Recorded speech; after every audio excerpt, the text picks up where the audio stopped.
Hello student, welcome to eco Shubham sir, जहाँ पढ़ते हैं आप इकोनॉमिक्स बहुत ही अलग अंदाज में। तो कैसे हैं आप सब? मैं आशा करता हूँ आप सब अच्छे होंगे।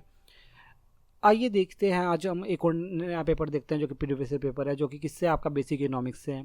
बेसिक इकोनॉमिक्स आपका माइनर इलेक्टिव पेपर है, जो कि आपको किस किस को मिलता है, बीए, बीएससी और बीकॉम को मिलता है। ये आपके एनईपी के अंदर माइनर चल रहा है। अब जिनको भी बेसिक इकोनॉमिक्स का मिला हुआ है, आपने पहले मेरी प्रीवियस ईयर की वीडियोस देखी होगी, जो कि क्या था, दिसंबर 2022 के थे, और ये दिसंबर 2021 के पेपर है। ठीक है, 2021 का पेपर देखते हैं क्या था। पेपर बहुत ही सिंपल आता है और हमेशा ही सिंपल आ रहा है और बहुत सारी चीज़ें रिपीट होती है।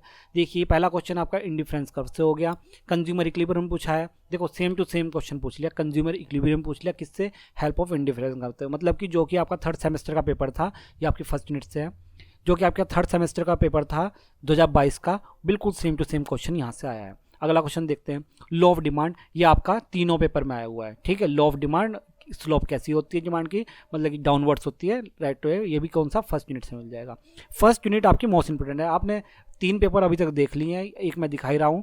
तो आपने देखा है क्या फर्स्ट यूनिट से बहुत क्वेश्चन बन रहे हैं। ठीक है, तो इसलिए बहुत अच्छे से पढ़ लीजिए। और अगला क्वेश्चन देखते हैं, कंज्यूमर सरप्लस। कंज्यूमर का सरप्लस किस टाइप का होता है, उसका कौन कॉन्सेप्ट, आपका ग्राफ बन जाएगा, एक टेबल बन जाएगी, वो सारी चीज़ें बन जाएगी। ये आपका फिर से फर्स्ट यूनिट से है। देखिए, फर्स्ट यूनिट से कितने क्वेश्चन आ चुके हैं? 3 क्वेश्चन आ चुके हैं अभी तक।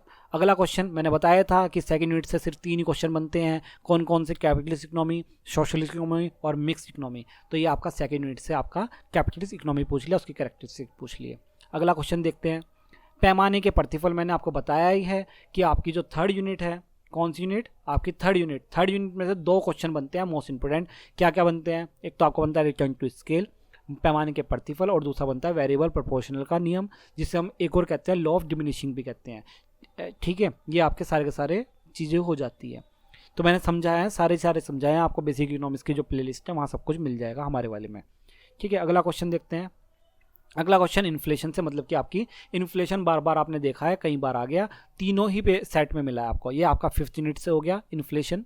ठीक है, अगला क्वेश्चन देखिए, इनकम सोर्सेज ऑफ गवर्नमेंट। ये फिर से गवर्नमेंट की सोर्सेज वाला आ गया क्वेश्चन। ये आपका कौन सा है? 5th unit. ये बिल्कुल देखिए, जो 2022 में थर्ड सेम का था, बिल्कुल सेम टू सेम वैसा। ये आपको सारे के सारे रिपीट मिलेंगे, टेंशन लेने की जरूरत नहीं है। फिर से नेचुरल इनकम का आ गया।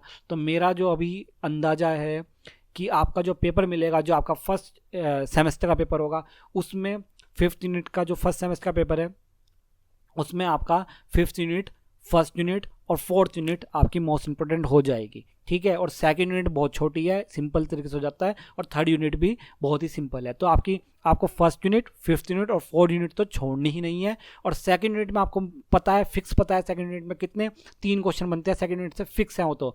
और आपके 4th यूनिट से भी फिक्स हैं, कितने? आपके 2 क्वेश्चन बनते हैं, ये आपको पहले से पता है, मैंने आपको सब कुछ समझाया हुआ है। इसके बाद भी अगर आप नहीं कर पा रहे हो तो इसका मतलब भाई बहुत बड़ी दिक्कत है। ये आपका 4th यूनिट से परफेक्ट कॉम्पिटिशन। 3 तरह के कॉम्पिटिशन है, परफेक्ट, इनपरफेक्ट। इनपरफेक्ट को ही आप क्या कह देंगे? मोनोपोलिस्टिक कह देंगे, और एक मोनोपोली। ठीक है, ये आपका है। आपके पास ओलिगोपोली वगैरह नहीं है, मैंने समझाई हुई है फिर भी, पर लेकिन है नहीं। अगला क्वेश्चन क्या मिलता है, इसे थोड़ा मैं जूम आउट कर लूँ। अगला क्वेश्चन आपका फिर से क्या आ गया? लिमिटेशन आ गई इंडिफरेंस कर्व एनालिसिस की और यूटिलिटी। मतलब कि देखो, मेन चीज़ क्या पूछा है इसमें? यूटिलिटी पूछा है, क्योंकि इंडिफरेंस कर्व मेरे ख्याल से ऊपर हो गया है। इंडिफरेंस कर्व ऊपर हो गया है ना?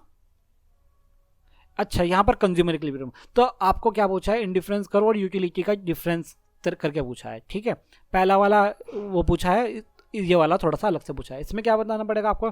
यूटिलिटी एनालिसिस बताना पड़ेगा, इंडिफरेंस कर्व की एनालिसिस बताना पड़ेगा, और इनको थोड़ा सा क्या कर देना, आपस में कंपेयर कर देना। ठीक है, ये मैंने पढ़ाया हुआ है। मोस्ट इंपोर्टेंट चीज़ें पढ़ाई आपकी, ये आपकी फर्स्ट यूनिट से आ गया। अब देखिए क्या क्या चीज़ें मिला है आपको। फर्स्ट यूनिट से क्वेश्चन मिले हैं, 5th यूनिट से मिले हैं, 4th यूनिट से मिले हैं, और सेकेंड यूनिट और थर्ड यूनिट के क्वेश्चन फिक्स हैं, उतने ही आते हैं। ये आपका एक और पेपर हो गया, इंपॉर्टेंट है, देख के जाइए, मोस्ट इंपॉर्टेंट चीज़ें हैं। ठीक है, अब मिलते हैं हम नेक्स्ट वीडियो में, तब तक के लिए धन्यवाद।